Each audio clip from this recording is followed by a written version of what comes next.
Welcome to the Twist News. I'm Erika Grey. The UN is having its General Assembly this week, and world leaders have been speaking.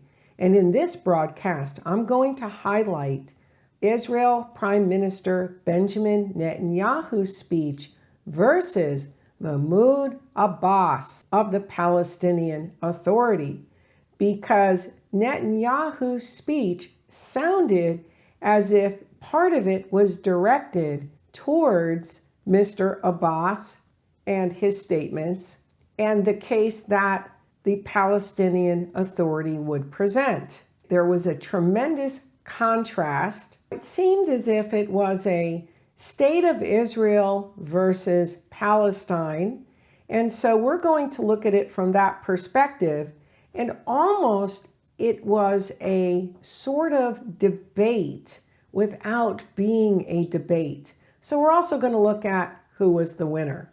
And first, we're going to take a peek at what Benjamin Netanyahu had to say, because within his first couple of minutes of speaking, he issued a zinger to the Palestinian Authority. So let's hear that clip. Because they were based on one false idea, that unless we first concluded a peace agreement with the Palestinians, no other Arab state would normalize its relations with Israel. I've long sought to make peace with the Palestinians, but I also believed that we must not give the Palestinians a veto over new peace treaties with Arab states. The Palestinians could greatly benefit from a broader peace. They should be part of that process, but they should not have a veto over the process. And I also believe that making peace with more Arab states would actually increase the prospects of making peace between Israel and the Palestinians. See, the Palestinians are only 2% of the Arab world. As long as they believe that the other 90% will remain in a warlike state with Israel, that larger mass, that larger Arab world could eventually choke, dissolve, and destroy the Jewish state. See, the Palestinians are only 2% of the Arab world. Netanyahu's comment that the Palestinians are only 2% of the Arab world was a zinger. And Netanyahu talked about the threat of Iran, relations with Saudi Arabia, and the Abraham Accords. But more importantly, he presented a plan for a new Middle East and a Middle East peace based on Israel's initiatives. He discussed not only the Abraham Accords and the relations with Saudi Arabia, but he also mentioned the India-Europe Middle East corridor, which was decided at the G20 and would also put Israel in the position to have peace with its neighbors to facilitate this monumental agreement. So Israel is presented as a peacemaker. So we're going to listen to what Netanyahu had to say in his presentation, which included a diagram and was very effective. Today, as we tear down the walls of enmity, Israel can become a bridge of peace and prosperity between these continents. Peace between Israel and Saudi Arabia will truly create a new Middle East. To understand the magnitude of the transformation that we seek to advance, let me show you a map of the Middle East in 1948, the year Israel was established. Here's Israel in 1948. It's a tiny country, isolated, surrounded by a hostile Arab world. In our first 70 years, we made peace with Egypt and Jordan, and then in 2020, we made the Abraham Accords, peace with another 4 Arab states. Now look at what happens when we make peace between Saudi Arabia and Israel. The whole Middle East changes. We tear down the walls of enmity. We bring the possibility of prosperity and peace to this entire region, but we do something else. You know, a few years ago, I stood here with a red marker to show the curse, a great curse, the curse of a nuclear Iran. But today I bring this marker to show a great blessing, the blessing of a new Middle East between Israel, Saudi Arabia, and our other neighbors.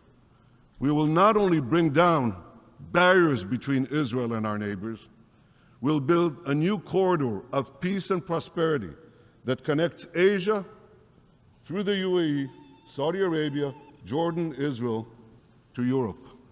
This is an extraordinary change, a monumental change, another pivot of history. Next, Mr. Mahmoud Abbas comes onto the stage, and we're going to take a little peek at a short segment. On behalf of the General Assembly, I have the honor to welcome His Excellency Mahmoud Abbas, President of the State of Palestine, and to invite him to address the Assembly. The UN is an intergovernmental body. It is not a lawmaker. It is not a law-making body. It is an international organization. In 1974, the UN gave Palestine observer status and recognized sovereignty in Palestine. In 2012, it was granted non-observer state status. And it was determined that the state of Palestine would be used in official UN documents. So essentially, Palestine is a virtual state. It's a state that doesn't exist within the parameters of a state, but it's given this status by an intergovernmental body that has no teeth, and the Palestinian Authority has really dug their heels or dug their nails into the UN because of this and looking for more recognition. So Palestine is essentially a virtual state. But this is not what Abbas talks about during his presentation. What he talks about is frankly shocking. So let's listen to a little bit of what he has to say. Those who think that peace can prevail in the Middle East without the Palestinian people enjoying their full, legitimate and national rights would be mistaken.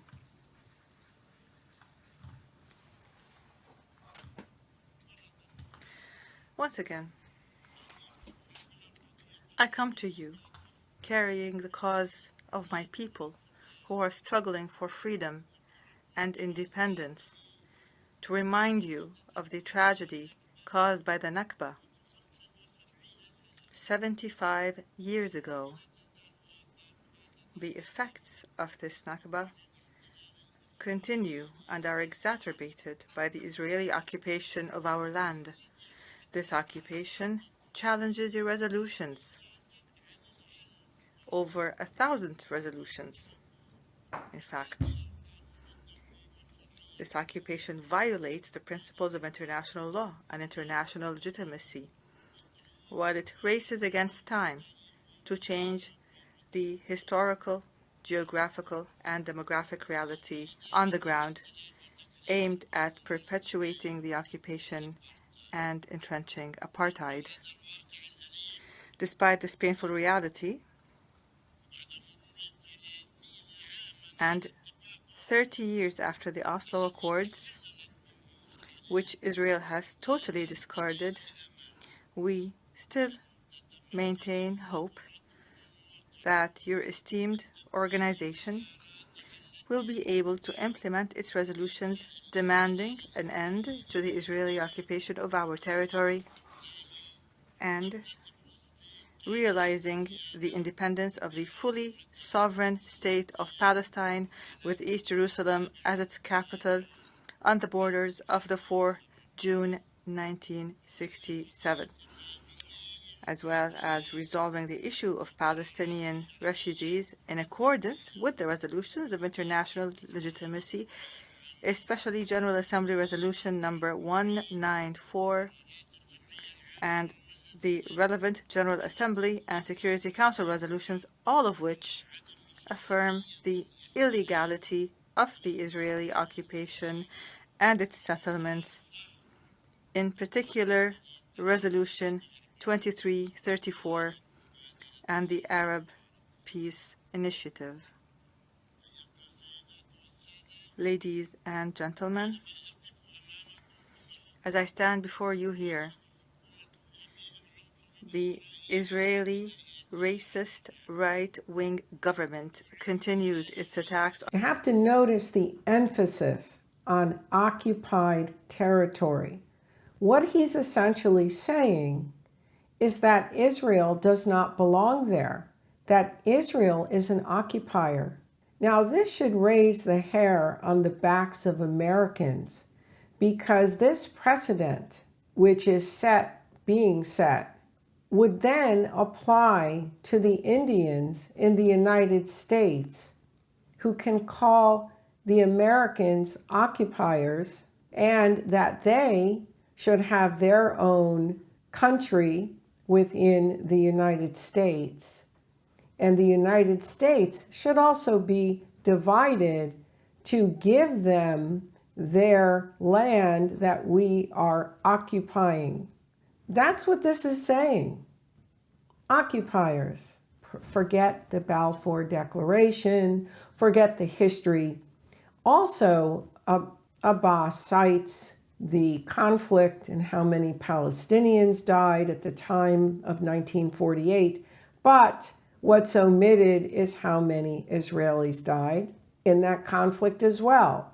Also, he talks about the Palestinians as peaceful people, when in reality, they're aligned with terrorist groups. Not all of them, but the PLO is. But of course, that's omitted. And what's also omitted is how many Israelis have been butchered at the hands of these terrorists through the years, creating a life in Israel or in sections of Israel that are just unimaginable and that does not get enough play in the media. That, of course, is omitted. But what's absurd here is he's talking about Israel as an occupier. But let's look at it now from another perspective. This two-state solution is outmoded, it's dated, it's dinosaur foreign policy. The world is in a very different place today. Israel is in a different place. I want to read you some facts about Israel, just Israel and the European Union alone. Israel provides its great talent and brain power to over 5,000 EU Horizon programs. And in case you don't know about the Horizon programs, these were initiated by the European Union. They're funded with, there's a vice president under the leading presidency in the EU who oversees this. And the idea is to promote and to help produce new products that'll go on the market. Israel is part of 5,000 of these, or over 5,000 of these programs. In addition, it also is included in EU scientific bodies such as the Framework Programs for Research and Technological Development and CERN. The gas pipeline deal will supply 10% of the EU's needs. Israel is selling military equipment to France, Germany, and Greece. Moreover, Israel fits the EU's Copenhagen criteria. So you may say, well, what's the Copenhagen criteria? Every time a nation applies for EU membership, they have to meet a set of rules and regulations and economic protocol within the Copenhagen criteria. And usually the delays in membership come because they don't meet it. Israel is not even applying for EU membership and already meets this Copenhagen criteria. Not only that, but if the European Union were to upgrade its associate status, which actually is being discussed and is for members nations that want a close alignment that's in between the current associate status and membership, Israel would already be eligible for this. Also, the European Union is also the Palestinian Authority's largest aid donor. So you're now comparing apples and oranges when you look at Israel's relations with Europe and the Palestinian Authority's relations with the European Union. Not only that, Israel wouldn't be eligible for any of the funding that it gives the Palestinians. The European Union is one of the biggest advocates of two-state policy. But Europe would shoot itself in the foot if it were to achieve this or attempt to achieve this, because by creating a state within the state of Israel and dividing the land, you're going to upset the economy of Israel.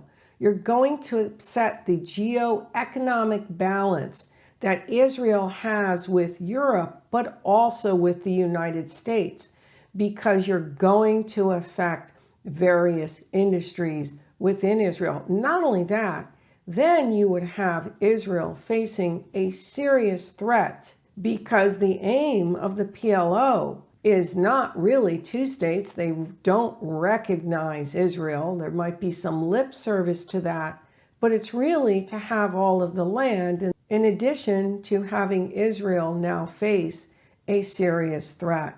So Israel is not in the same place that it was 20 years ago. It's now 8th nation in the world concerning its economy. It is a startup nation. It is light years away from when this policy was first talked about. What would benefit the Palestinians is being within Israel and having a virtual state within, because they're already a virtual state, so to speak. They're not a real state, they're a virtual state within the nation of Israel, or opting out of laws as is set by the European Union treaties, where you have Denmark and the UK that opted out, and I believe Poland is another opt-outer of certain EU law. And so the Palestinians could also opt out of certain Israel laws that don't apply to their religion or would violate their religion. But what is Abbas doing? He's talking about getting more recognition within the UN. He's omitting facts that are very relevant. He's presenting that they are being occupied. He's using propaganda terms such as apartheid, racist, occupier, and nobody is really paying attention to how absurd this sounds and how this has never before happened in history when a land becomes another country after a conflict. And let's not even talk about the fact of the history. And I understand that the Palestinians have history there, but you also have the Bible as a biblical record that predates their history in Israel and specifies and provides many specifics about the kingdom period in Israel, the northern kingdom, Judah, as well as the surrounding empires of its time, Egypt, Assyria, and then eventually Babylon, which ushered in the diaspora. So you have in Scripture a biblical record, but it's not recognized, but it's a record. There's many records within those books of the Bible that act as historical. So in conclusion, Abbas sounds dated and absurd, and Netanyahu clearly came out as the winner with this new plan for peace for the Middle East. And as a final note, Europe also is further cementing Israel into its politics with this India-Middle East corridor, which is also going to boost European Union GDP.